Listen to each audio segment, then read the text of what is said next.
O governador de São Paulo, Tarcísio de Freitas, afirmou em depoimento ao Supremo Tribunal Federal que nunca teve conhecimento de qualquer ato golpista por parte do ex-presidente Jair Bolsonaro. A corte ouve nesta sexta-feira testemunhas indicadas exclusivamente pela defesa de Bolsonaro.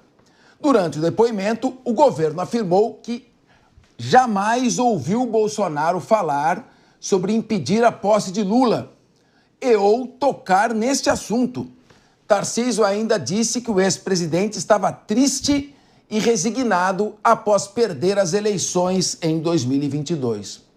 Também estava marcada para a manhã de hoje a audiência com Valdemar Costa Neto, mas a defesa do ex-ministro da Justiça, Anderson Torres, desistiu de ouvir o presidente do PL como testemunha. Rodolfo Maris, quem depõe sobre o compromisso de dizer a verdade, sob pena do crime de falso testemunho. Tarcísio era um dos ministros mais próximos e ligados a Jair Bolsonaro, tanto que foi por ele indicado para disputar o governo do estado de São Paulo e é governador graças a Jair Bolsonaro. Pergunto, essa pode ser uma prova favorável ao ex-presidente Jair Bolsonaro? Sim, Capês, pode ser uma prova favorável, mas não a única prova. Tendo em vista os depoimentos, os inúmeros depoimentos, da delação premiada de Mauro Cid, que pouco citou, na verdade, Tarcísio de Freitas nas relações com outras pessoas. Eu não sei se esse peso vai ter o mesmo peso diante das outras acusações ou diante das acusações que Bolsonaro vem enfrentando. Cabe saber se esse depoimento do Tarcísio vai ser bem visto pelos próprios políticos que estão envolvidos nisso. Há uma grande celeuma nisso tudo, que cada depoimento agora a favor do Bolsonaro vai ser refutado por 2 ou 3 pessoas que também faziam parte ali do seu núcleo de pessoas confiáveis. Isso entre aspas. Paulo Loyola. Vou tomar uma liberdadezinha aqui de voltar no ponto anterior, só para agregar a colega Maria, que é uma colega que eu respeito muito, gosto muito, mas lembrar que no Ministério da Previdência hoje tem 18 mil pessoas trabalhando. É absolutamente impossível de acompanhar em detalhes o trabalho de cada uma delas. E aos demais companheiros da mesa, inclusive muitos advogados, eu não sou advogado, mas eu gostaria de lembrar que tem uma coisa chamada presunção de inocência, que é importante a gente lembrar também que existe. Bem, dito isso, o Tarcísio confirmou que o Bolsonaro não procurou ele para tratar do golpe, ele também não me procurou. Eu acho que tem várias pessoas que poderiam fazer essa mesma fala. Procurou você, Mônica? Não me procurou. Procurou você, Maria? Não. Não procurou ninguém aqui. Eu acho que o Capês e o Rodolfo também não foram procurados aí pelo Bolsonaro para tratar do golpe. É a única coisa que eu tenho a dizer dessa notícia, gente. Muito bem. Primeiro, vamos dar a palavra à nossa querida Maria Decali. Maria Decali tem 18 mil funcionários, né? Mas, na verdade, foi uma advogada que estava presente naquela reunião em que foi levada a notícia de que estava havendo fraudes ao INSS. Não foram 18 mil que falaram. Com certeza. Ela não me procurou. Procurou você? Não. Procurou o ministro, procurou o Carlos Lupe, né? Pois é. Então, queria te ouvir. Aparentemente, ninguém está procurando a gente aqui, não. Estamos ruim aqui no... Ou estamos bem. Porque, veja bem, eu entendi o raciocínio do Paulo Loyola. Ele já está procurando beneficiar o Carlos Lupe. Se não procurou você nem eu, então não procurou o Carlos Lupe também. Mas, pois por favor, a palavra está com o que o Paulo Loyola tocou, claro, respeito muito o meu colega aqui, Paulo Loyola, mas 18 mil funcionários. Óbvio que nem todos ali estão envolvidos. Tem gente muito séria que trabalha no INSS, assim como tem muita gente séria que trabalha no governo. A questão são os que estão no topo, que infelizmente acabam se envolvendo nos esquemas de corrupção porque acham que não vai dar em nada, porque aqui no Brasil geralmente é assim, sempre acaba em pizza. Então não é investigar todos os funcionários do INSS, não estou aqui desrespeitando os funcionários públicos, pelo contrário, acho que tem gente que faz um trabalho muito sério sim, mas a questão é quem está lá e está fazendo errado. Então é isso que a gente precisa fazer para dar o exemplo, inclusive.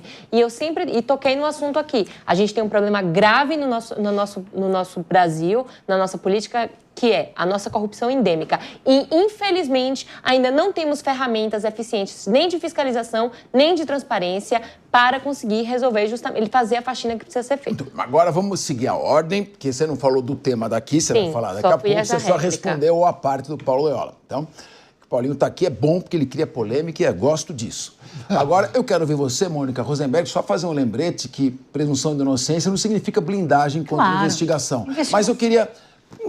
ele voltou no assunto, mas vamos avançar, né? Uma marcha para frente. Tarcísio, o Bolsonaro não te procurou, você disse, mas você também não era ministra dele, não estava com ele todos os dias. O fato de Tarcísio ter sido ministro forte, estar com o Bolsonaro todos os dias e não ter sido procurado, pode significar alguma coisa? Não sei, eu estou te perguntando. Na minha opinião, isso apenas significa que Tarcísio não tem nenhuma culpa, não tem nenhum envolvimento. Então, é uma boa notícia para a defesa do Tarcísio, não necessariamente para a defesa de Bolsonaro, porque o fato dele não ter estado envolvido na eventual, possível discussão do golpe que ia acontecer, não significa que a discussão não aconteceu. Apenas significa que ele não participou. E aí ele vem dizer que, poxa, ele encontrou um presidente resignado, triste. Pode até ser que, no privado, na conversa entre os dois colegas e amigos, ele tivesse visto uma pessoa resignada e triste. Mas, então, ele não seguia as redes de Bolsonaro, porque o que nós vimos nas suas redes, ele dizia, patriotas, insistam, vamos ter notícias em 72 horas, vai haver mudanças. As coisas ali estavam sendo alimentadas e as pessoas estavam sendo mantidas combativas e animadas. Então, talvez... a relação de Tarcísio com Bolsonaro seja tão separada que ele não só não soube das tratativas sobre o possível golpe, mas também não viu esse lado de líder, de quem continuou líder de uma direita que estava inconformada com o resultado da eleição. E aí, para terminar essa questão da oitiva do Valdemar, tem um problema quando o réu se confunde com a própria sociedade, com o governo. Então, nós temos aí um réu que precisa ser protegido, o devido processo legal, o interesse do réu. A defesa tem, sim, que trazer argumentos que ajudem o réu a se defender, porém, o Brasil quer saber a verdade. O Brasil precisa saber o que aconteceu ali. E a oitiva do Valdemar é muito importante para que nós aqui possamos entender o que aconteceu. Então, que a defesa exclua, eu entendo, faz parte da estratégia da defesa, mas ele precisa ser ouvido. Então, eu espero que o lado da acusação traga, porque nós queremos saber a verdade. Pois é, mas eu vou fazer uma pergunta aqui, a Mônica, qualquer um pode depois, é uma pergunta para a Maria de Carli, mas qualquer um pode também observá-la. Maria de Carli, o que tem aqui, pelo que a gente acompanha pela imprensa, que o processo é meio sigiloso, meio público, né? Então eu leio o processo pelos jornais. E aí a gente vê o seguinte, Bolsonaro fez críticas ao sistema de votação pela urna eletrônica. Sim. Muito bem. Bolsonaro fez várias críticas com relação à postura do Tribunal Superior Eleitoral durante as eleições. E levaram a Bolsonaro o rascunho de um decreto de estado de sítio, que ele leu e acabou não decretando. Como é que fica essa questão quando você precisa montar um mosaico de pequenos fatos para tentar chegar a uma acusação? A acusação é, ele está testemunhando, ele chegou e falou e determinou que fosse feito o golpe, convocou e deu a ordem. Não vejo tudo isso. Como é que você vê a força de um processo, de acordo com o princípio lembrado aqui pelo Paulo Loyola, que é a presunção da inocência? Ele foi investigado, está processado. Agora, pela presunção da inocência, como é que vai se montar esse mosaico para chegar a um raciocínio? Dá a impressão que é mais um jogo de quebra-cabeças, um monopólio, do que propriamente um processo criminal. Mas eu queria ouvir vocês, eu estou jogando essa afirmação para vocês espancarem. Essa batata está quente. É para vocês falarem à vontade. Olha, eu acho, viu, Capês, que está muito ainda, como você disse, né? Não temos as informações qualificadas, não temos as informações detalhadas, ainda precisam ser ouvidas muitas pessoas. A gente começou apenas a ouvir a primeira leva ali dos que estão, né, sob suspeita, os réus e tudo mais. Ainda vai vir mais uma outra turma que vem com mais informações. Então, ainda é muito cedo para a gente sair apontando dedos e falando de fato que fez isso e não fez aquilo. Então, eu defendo que as oitivas precisam ser cumpridas da maneira mais transparente possível, que a gente possa entender o que de fato aconteceu, o que estava por trás disso tudo. Realmente, o Bolsonaro teve esse posicionamento com relação às urnas eletrônicas, teve esse posicionamento de questionar, né, o TSE, enfim, faz parte do jogo político e é esperado numa democracia livre, onde você pode justamente questionar as instituições, sim, não vejo por que não. Então, é isso, vamos aguardar e apurar os próximos fatos. Eu quero girar essa pergunta. Eu não vi aquela bala de prata. Qual que é a prova de que Não, eu entendi seu raciocínio, concordo com ele. Estou falando que eu não vi, assim, aquela bala de prata no processo. Quer dizer, Bolsonaro tentou mesmo dar o golpe. 8 de janeiro estava lá o Bolsonaro com os comandantes já sob o comando do presidente Lula articulando o golpe. Eu estou discutindo, minha discussão é sempre sobre o devido processo legal. E eu concordo com o Paulo Loyola integralmente. É necessário respeitar a presunção da inocência, não fazer julgamentos antecipados, mas nós temos que analisar o conteúdo do processo. Queria te ouvir depois o Paulo Loyola e girando a discussão. Capê, se não tivesse ocorrido, por exemplo, o 8 de janeiro, nós estaríamos falando de uma suposta tentativa de golpe por causa de uma minuta, né? Não estaríamos por causa de um rascunho, por causa de uma conversa de bar entre o Bolsonaro e outras pessoas? Não estaríamos. E esse depoimento, por exemplo, essa fala do nosso governador aqui de São Paulo, Tarcísio de Freitas, pode ser que ele não tenha falado nada em relação ao golpe, pode ser que ele não tenha manifestado a vontade dele de permanecer no poder, pode ser que ele tenha falado qualquer coisa, porque assim, quando nós temos grupos de amigos, os assuntos são diferentes. Eu, por exemplo, quando vou à Dirce ali, quando eu vou na Dirce com a Maria De Carli e com a Mônica Rosenberg, nós conversamos sobre outras coisas que fogem da política. Mas se eu sentar com o Paulo Loyola, por exemplo, eu vou falar sobre política. E quando eu sento com você para conversar, Capês, a gente fala sobre o direito, sobre as prerrogativas de um advogado,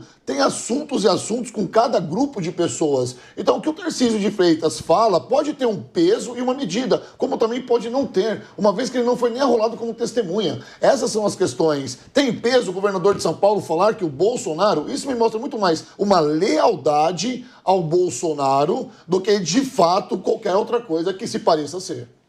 Muito bem. Paulo Loyola.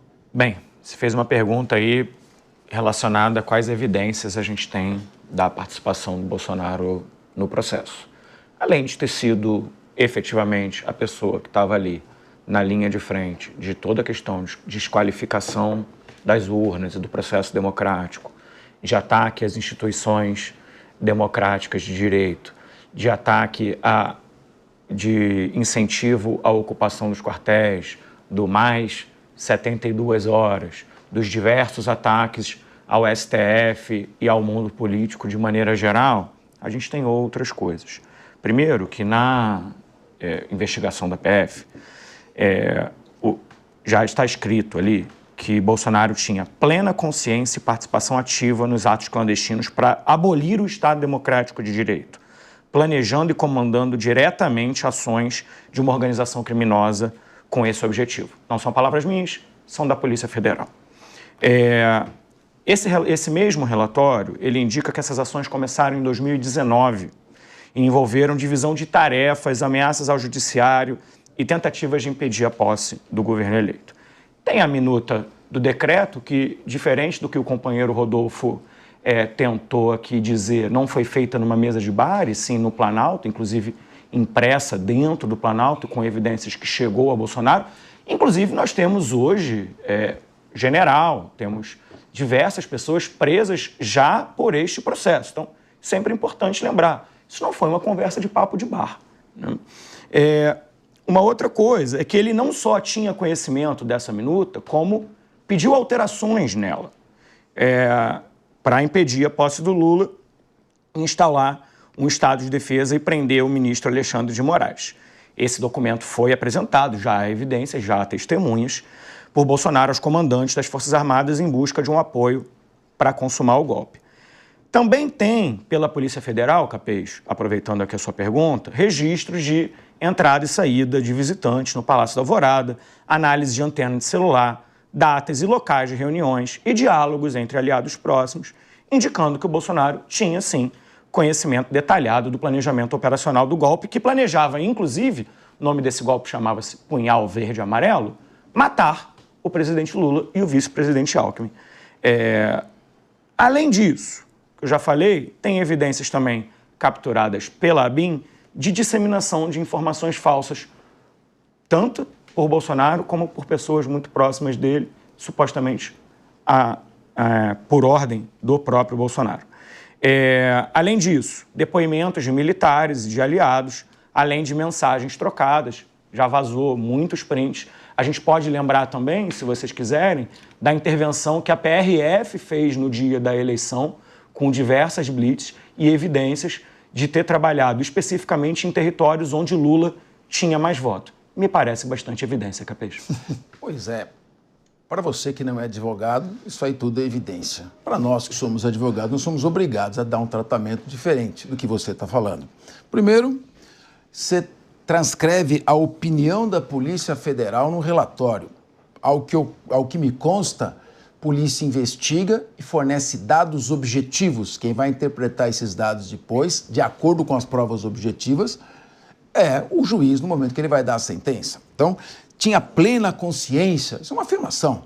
Eu quero saber quais são os elementos. Você trouxe aqui, fez críticas às urnas, fez ataques ao STF, o que eu lamento, porque eu tenho muitos amigos no Supremo Tribunal Federal. Meu irmão foi juiz instrutor do Supremo Tribunal Federal. Lamento quem se dirige em tom desrespeitoso a tribunais superiores, mas dizer que isso se resume ou se consiste num golpe, eu acho que é um salto um pouco grande. E a minuta do decreto, ou transcrição de conversas, eu não vi nenhuma conversa do presidente Bolsonaro, nenhuma ordem direta dele, e também o rascunho de uma minuta que foi levada a ele. Se ele quisesse dar o golpe, ele transformava aquilo num decreto de estado de sítio. Eu acho que a minuta só milita a seu favor. Estou dando opiniões aqui, colocando só para a gente poder discutir vários aspectos. Eu não sou nem bolsonarista, nem antibolsonarista, eu estou aqui defendendo o devido processo legal. E é nesses termos que eu estou colocando a discussão.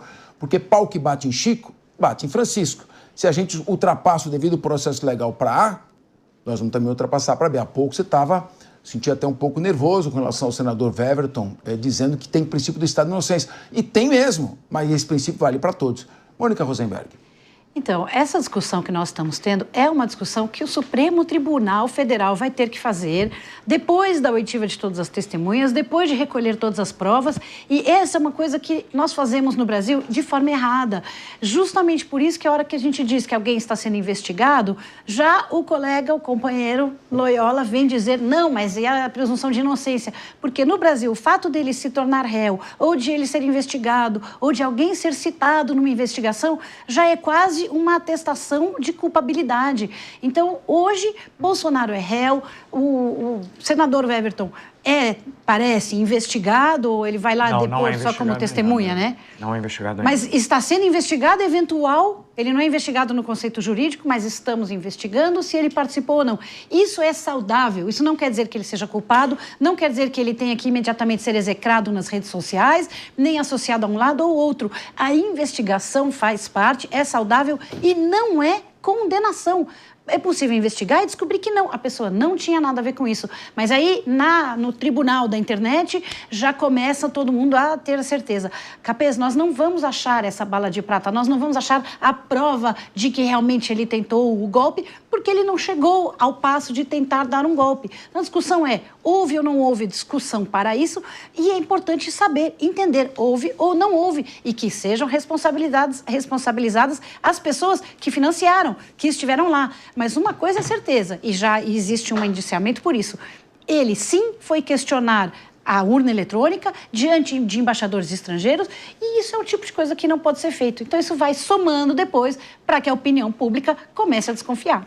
Agora, Mônica Rosenberg, Maria De Carli, se tem pessoas que se reuniram e falaram e tramaram efetivamente alguma coisa, elas têm que ser responsabilizadas. Mesmo que não tenha entrado na fase de execução, isso pode caracterizar uma organização criminosa. Isso tem que responder por organização criminosa, porque organizaram-se para praticar um atentado ao Estado Democrático ou para, pelo menos, discutiram, planejaram eliminar autoridades. Eu não sei até que ponto tem isso aí de concreto ou não, de verdade ou de narrativa.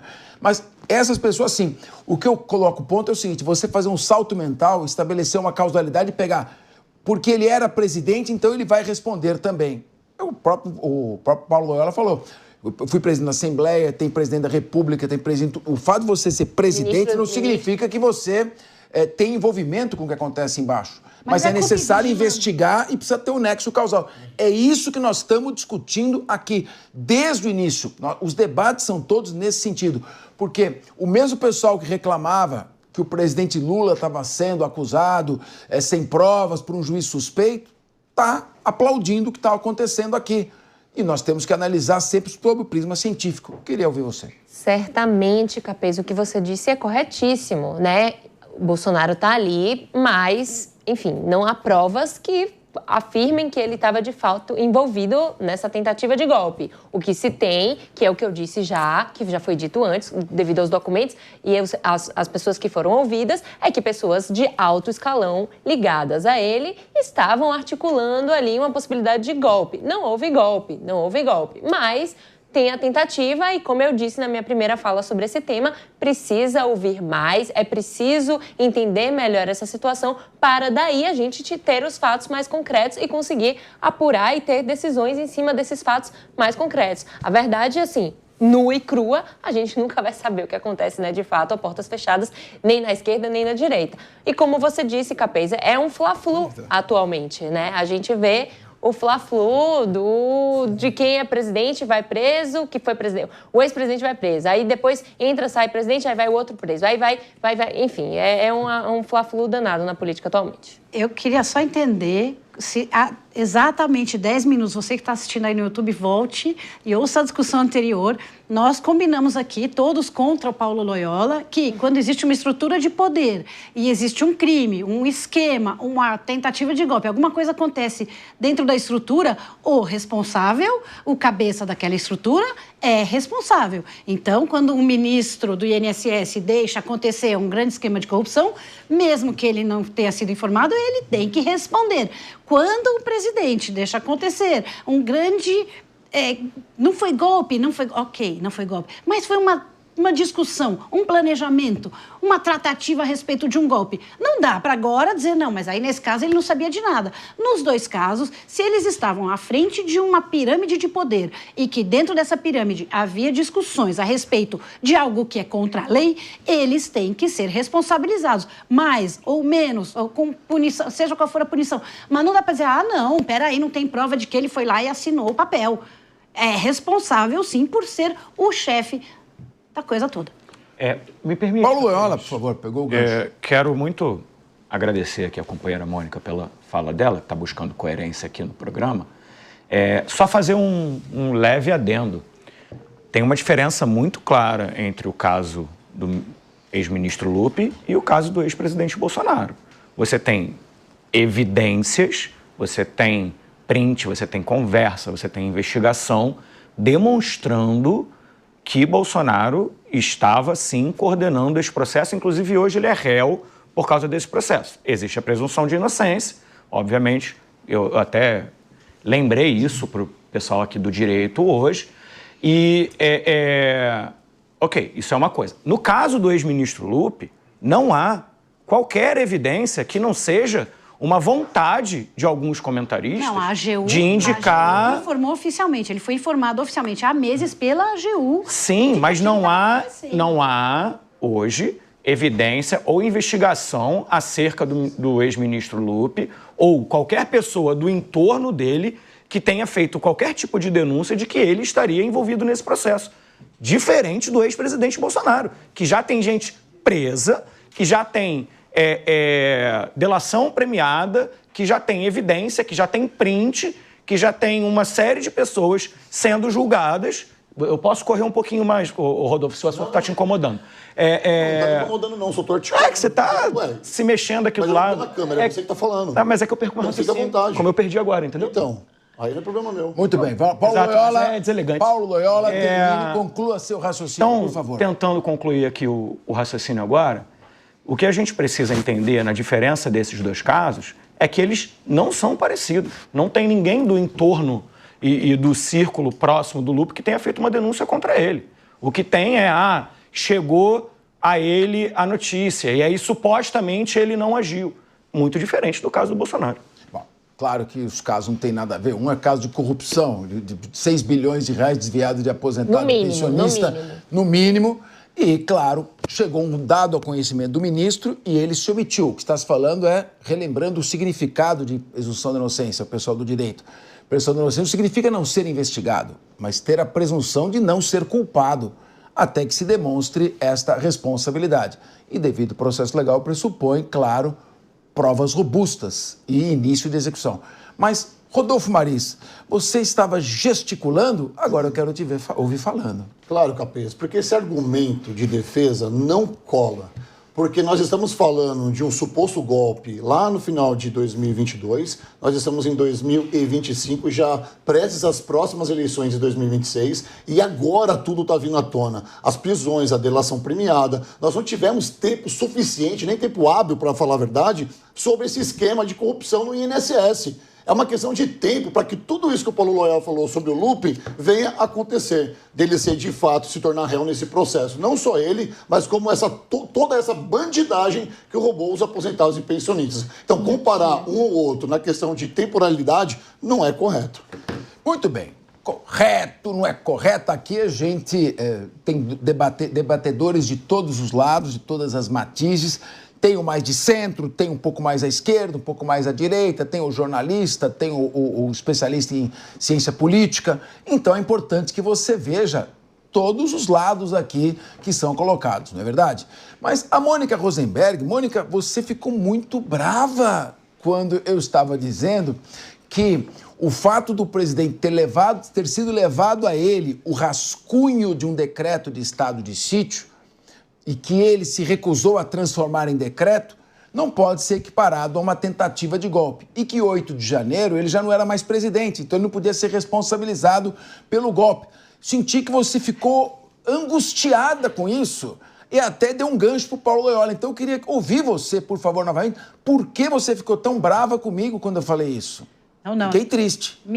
Minha angústia não foi por você ter falado do rascunho. Minha angústia foi por nós estarmos aplicando dois pesos e duas medidas a duas situações diferentes. Em relação à culpa em vigilando, em relação à responsabilidade de quem coordena um time onde existe uma relação de hierarquia. Então, a gente tinha acabado de aqui todos convergir na teoria de que mesmo os 18 mil funcionários do Ministério do INSS deveriam todos responder de forma igualitária àquele que era o ministro. E tudo bem, ele não ia controlar os 18 mil, mas ele ia, pelo menos, alguém tinha que avisá-lo e deveria existir mecanismos para que ele não deixasse aquilo acontecer. Da mesma forma, o presidente, se há na sua cúpula próxima um grupo articulando um eventual golpe, que não sei se houve, que realmente é um rascunho, que os indícios, para quem acredita, são claramente sim, para quem não acredita, são claramente não, mas alguma coisa aconteceu ali de muito errada e não há ninguém que esteja assistindo ao Jovem Pan neste momento que acha que aquilo que nós vimos na Praça dos Três Poderes, aquela depredação toda, aquela dessecração das instituições democráticas, aquilo é normal. Vamos discutir se teve um golpe, se foi articulado, mas aquilo não foi normal. Aquilo foi um sintoma de alguma coisa muito grave acontecendo na sociedade brasileira. E nós precisamos entender o que foi e como evitar que aquilo se repita. Correto. Mas em 8 de janeiro, Bolsonaro não era mais presidente, não tinha o comando das Forças Armadas, não estava no país. Maria De Carli, para nós criminalistas, a Mônica e eu, inclusive, cursamos na mesma faculdade, Direito Largo São Francisco, né? Nós criminalistas, o processo é uma coisa sagrada. Processo que não é uma coisa sagrada, porque ali é o meio pelo qual você vai transformar a vida de uma pessoa. Você vai tirar a liberdade dessa pessoa. Você pode decretar a pena de morte civil dessa pessoa, que ela será privada de sua honra, de sua liberdade, dos seus bens. Então, o processo criminal é uma coisa importante. E o crime pressupõe que o início da execução, que ele comece a ser executado. Você é cientista política. Sim. Não seria o caso, existe aí o processo político e o processo criminal. O processo político é por crime de responsabilidade, dentre os quais está atentar contra o funcionamento dos poderes. O processo político ele tem uma flexibilidade muito maior do que o processo criminal. Ele não é dominado pela mesma ciência que a ciência jurídica. Não, exato. Então, me parece, eu queria ouvir a sua opinião, que a questão do comportamento do presidente Jair Bolsonaro poderia ser deduzida dentro de um processo político, não houve tempo, mas seria o caso talvez um processo, para ele discutir, se defender de um processo de impeachment, onde se discutiria responsabilização política. Agora, quando você começa a ver responsabilidade criminal, 14 anos de pena para alguém que pichou uma estátua com batom e que não teve nenhuma participação na organização do evento, foi lá para fazer uma manifestação que ela, inadequada ou não, mas ela estava lá, é diferente querer derrubar um governo. Como é que você vê a transmutação do processo político para o processo jurídico? Hoje nós temos 220 milhões de advogados no Brasil, pelo visto. Meu Deus. Pois é, julgando, né, a população inteira. Realmente, Capês, você fez uma distinção muito relevante com relação ao processo político, que é um processo bem mais orgânico, que se atém muito mais aos fatos, que não é tão regrado em leis e regras, né? É um processo mais ali, vamos, dia a dia da sociedade.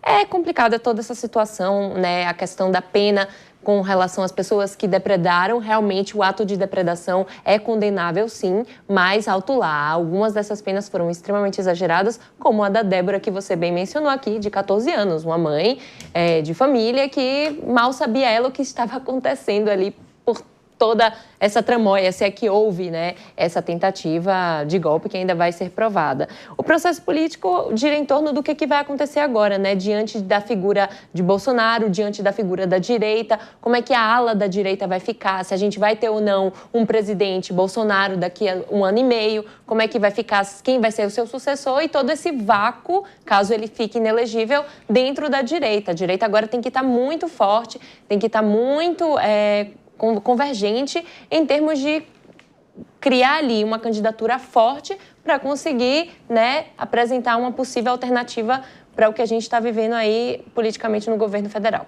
Então, mas muito bem, eu concordo com você. Sim. Eu queria ouvir a opinião do Rodolfo Maris. Rodolfo Maris, durante o período, não estou fazendo nenhuma comparação, por favor, claro. Só uma lembrança histórica. Longe de mim, qualquer tipo de comparação, nem faria isso. Ainda mais com a Mônica Rosenberg aqui na mesa.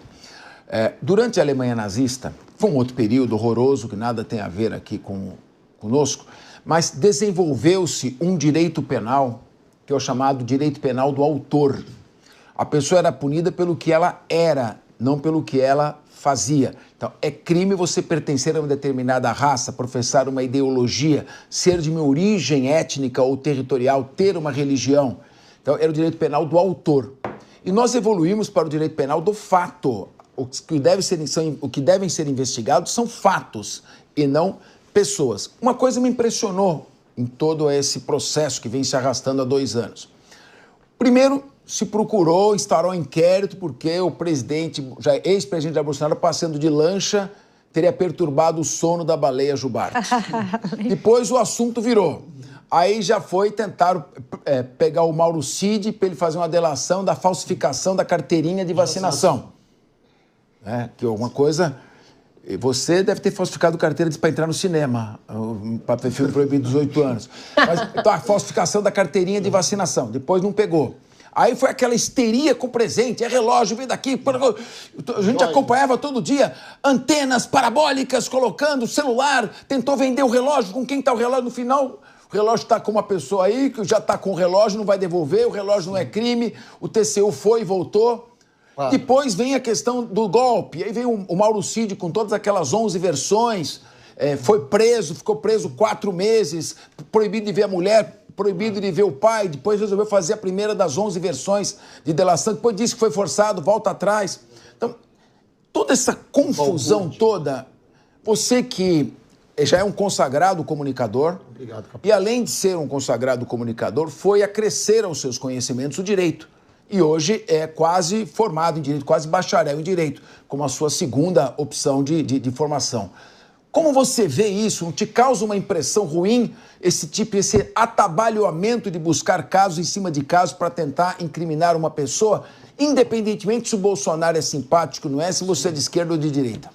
Capês, deixa eu só mandar um grande abraço. Você falou do setor criminal aqui, da advocacia criminal, o pessoal da Abracrim me mandando mensagem aqui. Um abraço para Priscila Silveira, nossa companheira de mesa aqui da Jovem Pan, que está nos assistindo.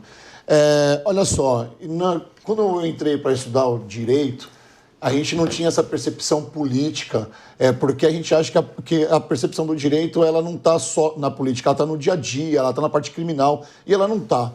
Quando a gente começa a estudar a Constituição e tudo que envolve política dentro do direito, nós estamos vendo algo que já acontece há muitos e muitos e muitos anos. Isso não acontece só com Bolsonaro, com Lula, isso não acontece só no Brasil, acontece em todos os lugares. O que é isso, Rodolfo? O que você quer dizer com isso? Eu quero dizer que a intenção de anular o seu próximo algoz sempre aconteceu no país.